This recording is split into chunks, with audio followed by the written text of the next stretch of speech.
in the show. Tonight, a tough, scrappy San Antonio Spurs team makes their visit to the Bay Area. Bonte Hill, Hall of Famer Chris Mullin, NBA champ Darrell Wright, and Mully. The Warriors, after coming back on Monday night, the Cardiac Kids, not only a comeback against the Clippers, coming back against the Lakers on Monday night. Tremendous comeback win against the defending world championship team on the road. Never say die, gritty win. Let's back that up tonight with a nice home win at Chase Center tonight, Darrell. I'm with you. They did a great job last game, didn't give up.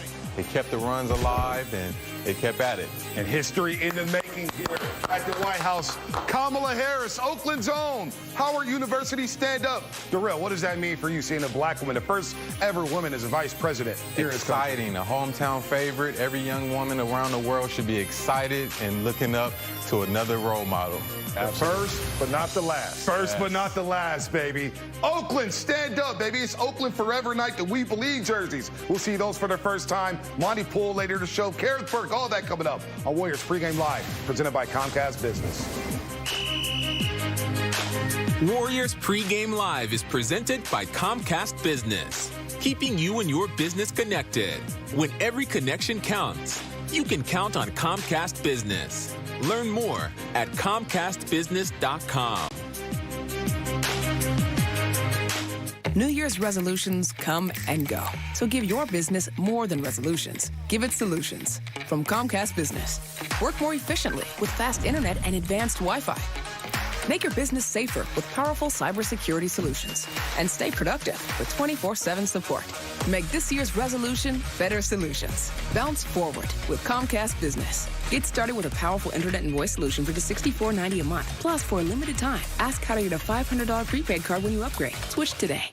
Now's the perfect time to buy a mattress during Mancini Sleep World's tax-free mattress sale. Enjoy huge savings, plus we'll pay your sales tax. Our wide selection of mattresses is available online, by phone, or now by private in-store appointment. Visit us at sleepworld.com. If you think California is tame, you haven't driven a Bronco Sport. Because this is technology that will take you to its wildest parts. Built with best-in-class power, four-wheel drive in every model, an advanced suspension system, and available 8.8-inch ground clearance. It's the smartest thing you'll ever get dirty. The only question is where you'll start. Get 0.9% financing for 60 months plus $500 bonus cash on a Ford Bronco Sport. The future comes standard at your California Ford dealers. Special delivery. Domino's is now delivering thousands of movies for free with any online order. So you can have cheeseburger pizza with extra cheesy rom-coms. It's you. It's me. Get 30-day access to stream thousands of movies for free on Epix Now with any online order from Domino's.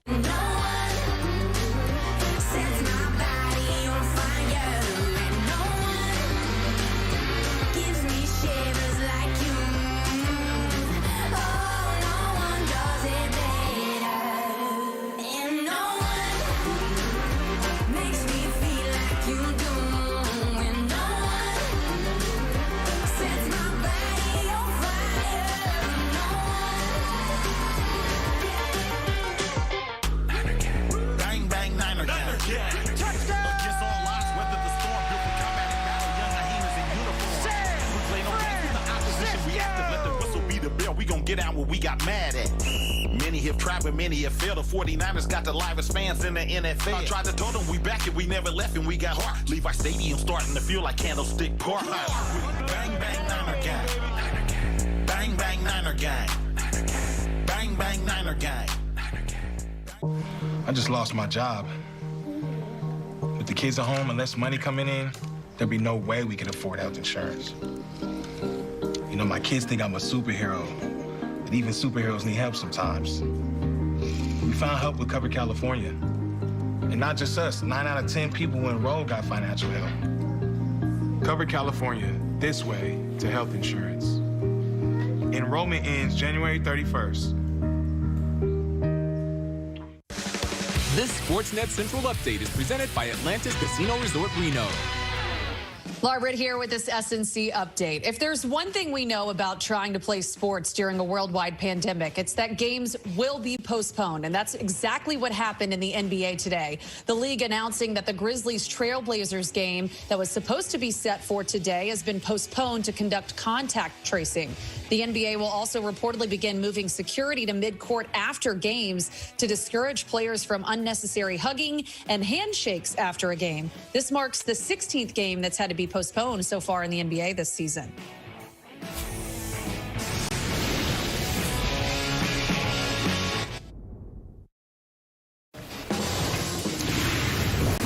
Welcome back to Warriors Pregame Live, presented by Comcast Business. And there he is right there. Nice game Monday night against the LA Lakers. The dagger 3 over Anthony Davis. That nasty step back. We'll break that down a little bit later in this segment here. 26 points, 7 assists against the LA Lakers as the Warriors snapped their 2-game losing streak. Back home tonight against the San Antonio Spurs, a scrappy Spurs team. And look, they got 7 guys who average in double figures. Popovich got some young guys. He's got some veterans. And DeMar DeRozan is playing out of his mind right now. Yeah, DeMar DeRozan is doing a great job, I think. The thing that's really sticking out to me is he's being a playmaker, averaging 7 assists this year and just getting guys involved. We used to seeing DeMar going one-on-one, but I think he's doing a great job of getting guys involved. And this young group of guys they have, the Spurs always do a great job in the draft and finding those diamond in the roughs that nobody ever knows about. So they're doing a great job, I think, this season. They're doing it the Spurs way, right? Greg Popovich is at the head, so you know things are going to be in order and organized. LaMarcus Aldridge, Patty Mills, DeMar DeRozan, and Rudy Gay are leading the young fellas. And the young fellas are very talented. Keldon Johnson, the kid from Miami. Oh, Lonnie Walker. Yeah, Lonnie Walker. And the DeJounte Murray. These are long, athletic players, but the veterans are really leading the way, doing a good job of mentoring them, and they're playing winning basketball. No doubt. Popovich looks reinvigorated. We'll talk about him a little bit later, but it's time to give some credit, courtesy of our good friends at Provident Credit Union. And it was a game of runs on Monday night. We saw him in the first quarter go down 19, looked ugly, looked really ugly in the third quarter. And of course, Andrew Wiggins hits 3 straight threes to get the Warriors back in it. And we know how the game ended. That 15-2 run was special in the fourth quarter to beat up on the Lakers. And still a game down at Staples Center when nobody expected it. And it was a team effort there Monday night. You saw a little bit of Wiggins, you saw a little bit of Curry, you saw some Draymond as we break down what happened late in the fourth quarter. Total team effort. Here, Steph comes off a Kevon Looney screen. He has too much room. He could pull up for 3 if he wants, but instead he goes the old-fashioned way, gets into Anthony Davis's body, and 1 with the left, gets to the free throw line. Beautiful play by Steph. This play right here was just the previous play. Kelly Oubre forced the turnover, gets the ball right here, aggressive like we've been seeing him, getting to the basket with ease. And right here, this screams confidence to me right here. To go up amongst the trees and finish like that shows confidence. Aggressive defense to force the turnover, aggressive offense getting to the rim. Here, beautiful pick by Draymond. Get his guy Steph Curry open. LeBron a little lazy coming back, a little Olay defense. Nice finish by Draymond into the layup. Right here, Draymond, underrated screener, gets his guys open. That was a great screen to create the mismatch. And then Steph Curry with the best footwork in the game with getting to a step back and making the big men pay. And that was a dagger right there. That right there sealed it up. And this is just beautiful dance moves, right? Beautiful dance step. He actually had Anthony Davis doing a step back on defense. For sure. That was a dagger. That was a dagger. He had that little 1-2 step. Yeah, 1-2 step. And Anthony Davis been cooked like that before when he was a Pelican there. So, and we saw Raymond Ritter at the end there. He was happy, looking sharp as ever, that 3-piece suit. But this guy right here, Kelly Oubre Jr., a lot of people have been on him. Should he come off the bench? Should he get less minutes? Look, first 10 games, we know it. It was ugly. Look at the three-point percentage there. Now the last 3, starting to get comfortable in this system here. Defensively, he's always been bringing it, Mully. He's been stealing. He had a big turnover there late in the game, forcing a turnover. And didn't get a bucket there, as you said, in front of the trees, Darrell. Last 3, solid. So feels like he's starting to settle in with the Golden State Warriors. Well, everyone talks about his length and his athleticism, but he is an elite athlete. Yes, he is. And he uses it. He gets in the backcourt. He's an irritant, much like Patrick Beverley. He'll guard the opposing team's best perimeter players. And you look at those numbers, they're Phoenix numbers. Yeah. So he's starting to come around, starting to get more comfortable, his confidence coming back.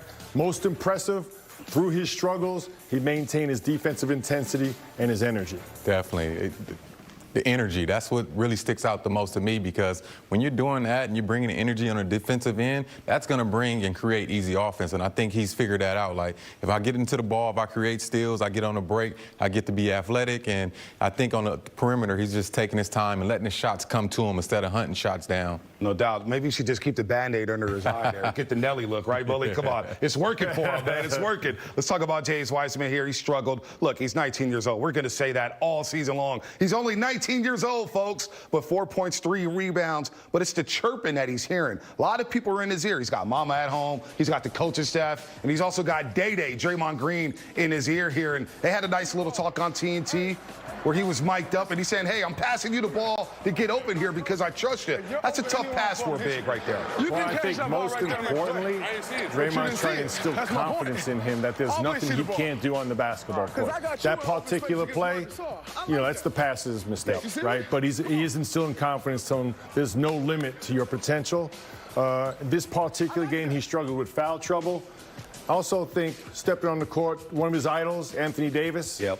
And then everyone's idol in the league now, LeBron James. Yeah. A little starstruck, and that early foul trouble hurt him. 100%. I think it's gonna be a roller coaster ride for him. Being a 19-year-old rookie playing on a good team, a good organization, and a lot of people have you guys marked on the list every time you play. So it's part of the growing pains, and I think the noise that he's hearing it'll come down as more as he can get further in the season. But he's a 19-year-old kid.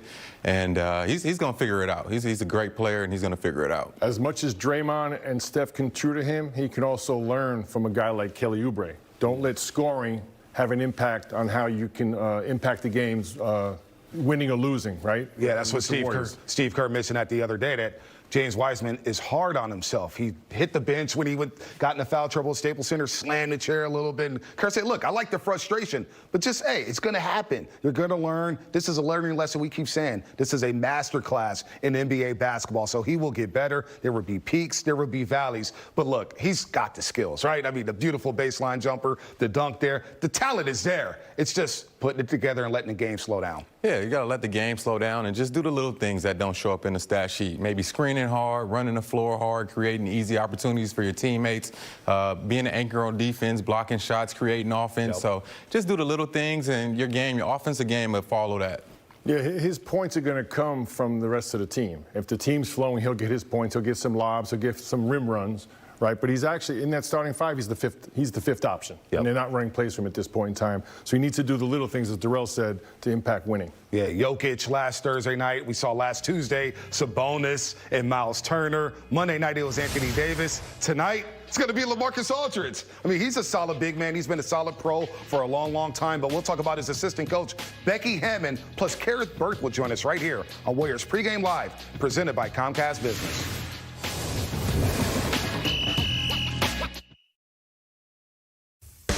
Johnson's a baller out of Kentucky, man. You check out this kid, former first-round pick, Lonnie Walker. Of course, he got rid of the dreads. He's got the fresh cut, fresh lining. Spurs, man, they're a little tough here. Bench points last game against Portland, 59. Lit up the Blazers up there in Portland, Oregon. Let's connect with Kerith Burke here. Every connection counts, courtesy of Comcast Business. And Kerith, good evening. You are doing great work because you're caught up with a slew of coaches here as you wrote a great piece on NBC Sports Bay Area about Becky Hammond. Becky Hammond, of course, making history about 3 weeks ago when she became the first woman to coach an NBA game during the regular season. It was against the Lakers. Greg Popovich was ejected in that game. He turned to Becky and said, "You got this." And it made sense. It was her scout of the Lakers. She was the coach that was most prepared for that moment, but the moment was also history. It's a big deal for women to break down these doors, and Lindsay Gottlieb, a coach in her own right with the Cleveland Cavaliers, explained why that moment meant so much to her. This is what I kind of came to in terms of why it's such a big deal for me. I work with a lot of really talented assistant coaches, and I just hear them in talking, which is totally normal. Hey, when I have my own team one day, or hey, these are my goals, and they should be talking like that. But I just don't believe that I can talk like that yet. You know what I mean? It doesn't feel natural. And I've coached in a Final Four, and I've coached as a head coach for 11 years. But until you see someone do it, it's really hard to believe that those words can come out of your mouth. And I think that's what struck me, that of course I know Becky's qualified, and of course I know it's really hard, you know, to be an NBA head coach. Like those things can be, you know, true at the same time, but to actually see the images of her doing it literally made me feel like, wow, you know, first of all, amazing for her. And I texted her like, that's so great. But it also, I think, makes someone like me and the other women in the league feel like this is a possibility, whether it ever happens or not. And I hope that it gives women the same feeling if, you know, they're in the finance field or the tech field or any other type of business, saying, you know, you really can do it if you see people in front of you doing it. So Lindsay Gottlieb has a sparkling resume, and I think she allowed herself to be vulnerable in that moment, saying it doesn't feel natural to her to say when I have my own team. So whether she feels like she doesn't have the ability or the authority yet to say that, it goes so far to see Becky Hammon as a head coach in that moment, because that's what sticks in your head. You can't be what you don't see, but we just saw it. So Becky went first. She's opening the doors for other coaches, and that's why this is so powerful. And I guess, Bonte, like big picture too today, thinking about firsts, thinking about a woman vice president, having Becky Hammon in the building at Chase Center, feels pretty good right now. These are some powerful moments in history.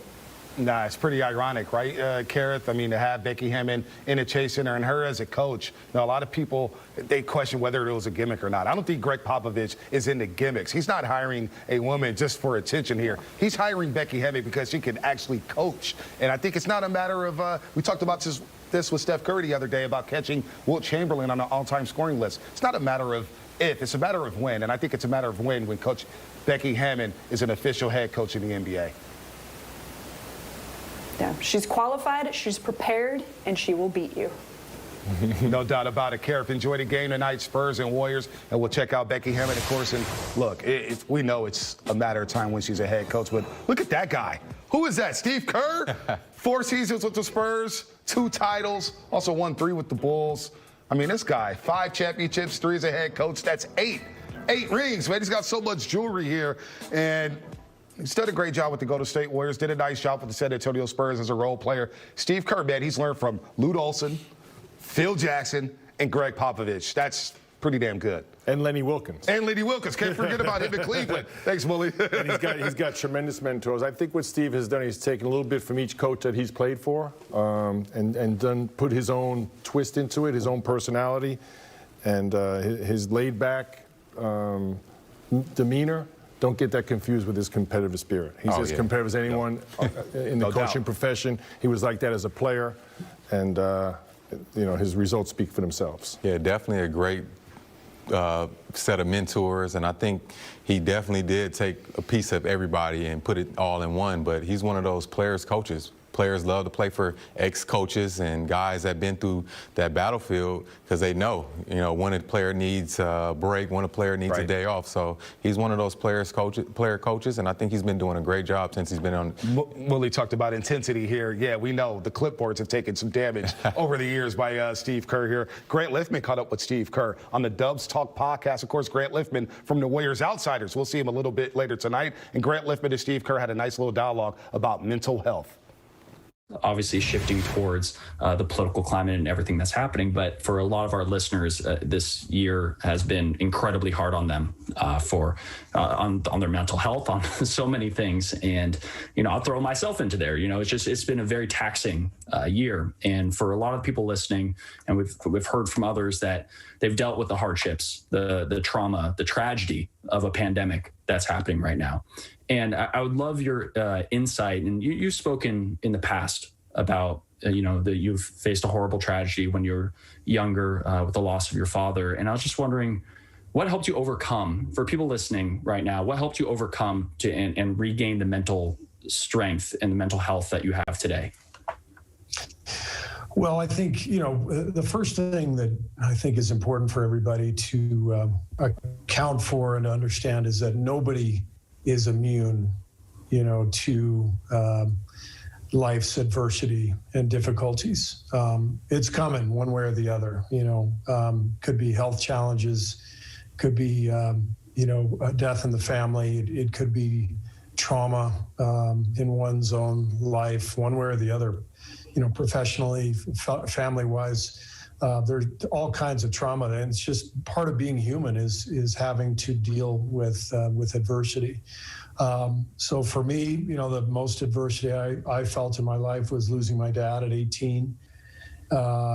He was a victim of terrorism in the Middle East, and it was a devastating time for me and my family. And I think the way I dealt with it was I immersed myself in the things in life that I loved, which were basketball and my family, and the life that I was living.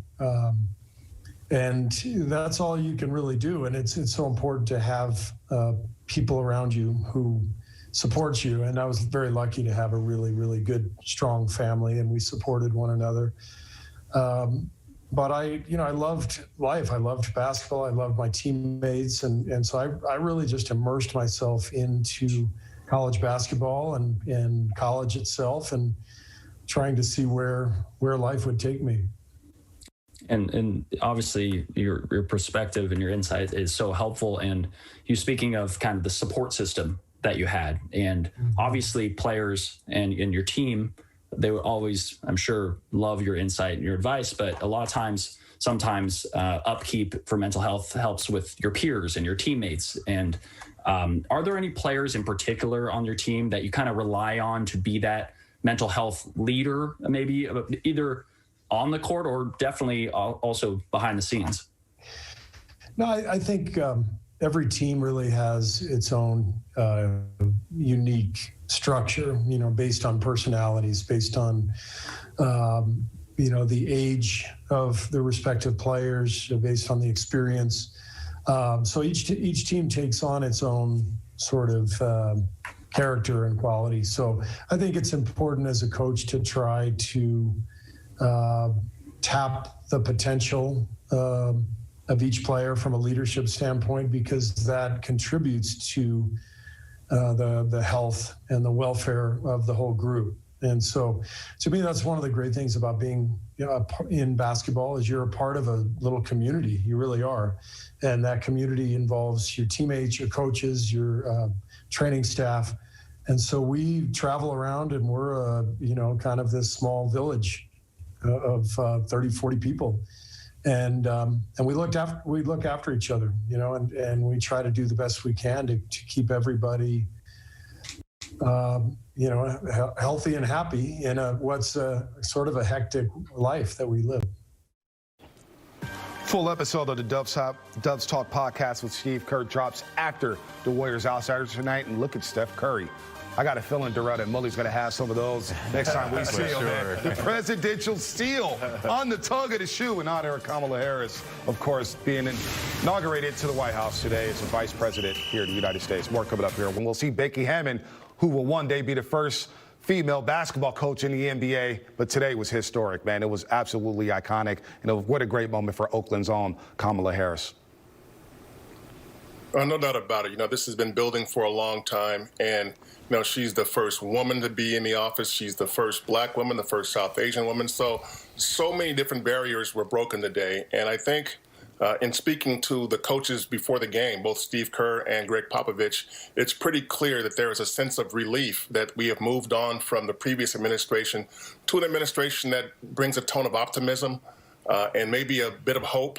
So having Kamala Harris come from Oakland, there's a lot of local pride there, and there should be. Yeah, a lot of pride there, no doubt about it. And you see the jersey there, you see the love from the Golden State Warriors here. And hopefully, I know I'm not going to speak for the panel here, but it already feels like it's a more peaceful environment out there in the world today. No hate, no division. It already feels like, Monty, we're moving forward here with this new regime. Well, we are. And you saw some of the initiatives that the president already boosted on day one. And so, the Muslim ban out, and you're just seeing a different tone, an openness that wasn't there the past 4 years. And, I think whether it's the NBA, the NFL, Major League Baseball, soccer, hockey, whatever if you are an American and you're watching this, it's hard not to feel a positive vibe about what's coming. Now, again, we don't know how it's going to turn out. as I spoke to someone earlier today, it said, we've gotten rid of a nightmare and now we go back to the old bad dream. Well, in some ways, yeah, the struggle continues because it has to. Many of the movements that we saw in 2020 last year have slowed down a little bit, but they can't go away, because if they do, things will go back to the way they once were. And so you now have, at least at the top of the ticket there, you have people who seem committed to civility. And that's been really a refreshing change from what we've been dealing with in recent years. And Mully, you have some daughters. I have a young daughter who's only 6 weeks old, so I can't wait to explain to her. But just your daughters probably feel like they can do anything now. There's no discrimination towards women anymore. They can go out there and coach. They can play ball and feel like, and it's one day, hopefully, it's not just it's a footnote, not a headline like, oh my God, it's a woman coaching. Hopefully it's just a footnote in the future as it becomes more normal for females to have their place in this world. Well, Steph Curry's tweet, how you feeling this morning? I felt a collective sigh of relief. I did. I felt relieved. And most importantly, as Monty said, of course, there's a tremendous lot of work we have to do in a lot of areas, justice, equality, all those things continue. But it's different when you have a friend that you can trust, you have faith in, and it's at the top of the agenda to attack these situations. So, yeah, to me, a collective sigh of relief and some confidence and faith that we're going to start moving in the right direction. Definitely, man. You know, I don't have a daughter, so, you know, just having a strong black wife and, you know, empowering women and seeing this is a great day for all the women around the world, especially the little girls around the world, you know, to dream big, and there is a future in, you know, being a leader for this country or whatever it is you dream about. So it was a beautiful day to see this. And I think Joe Biden's experience, right, of dealing on both sides of the aisle is going to be very valuable. He started with today with some initiatives, but also I think he went to some service, some prayer service with Democrats and Republicans. That's a start. That's a different rhetoric. And that's what we need. No doubt. And Monty, I think it's safe to say if the Warriors do win the title in the next few years, they will probably go ahead and visit the White House, right? Oh, yeah. I mean, that's a custom that dates back to, I think, 1962 when John Kennedy was the president and invited the Boston Celtics in. You know, there were some years between the 60s and the 80s when it didn't happen. But for the last 35 or 40 years, it's been a steady thing. So it's been one of those things that it's been on pause for the last 4 years, and not just in the NBA, other sports too. And that just speaks to how divisive that office has been in the past few years. No doubt, Monty. Enjoy the game tonight. Good stuff as always. We'll check you out later and check out your work at NBCSportsBayArea.com. And the Warriors on Inauguration Day. Like, they won last time out against the Houston Rockets, but I'm looking at 89 and 93. And our man Chris Mullin, back in 1989, against those Kings, he dropped 21 points, 12 assists, 8 rebounds. Actually, that was against the Rockets. And then against the Utah Jazz, 27 points, 5 rebounds, and 3 assists. So Mully brought his A game on Inauguration Day, baby. He laced them up tight. They got buckets. Here's Steve Kerr. Here's what he had to say about Inauguration Day today out in Washington, D.C. Yeah, it's a great day. It's one of the reasons we're wearing our Oakland jerseys tonight, and you'll see it on the floor. And you know, we're taking great pride in the fact that Kamala Harris is from Oakland and was inaugurated today as vice president. Just a huge day, obviously, in our nation's history and for the Bay Area as well. So it's great to be able to honor her and her big day by wearing this uniform.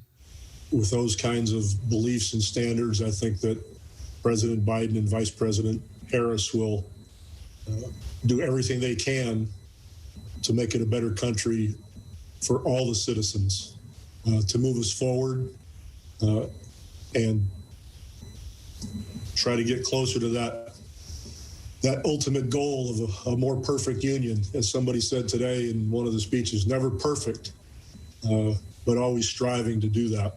And I believe that that's their goal, and I think that's what they're committed to.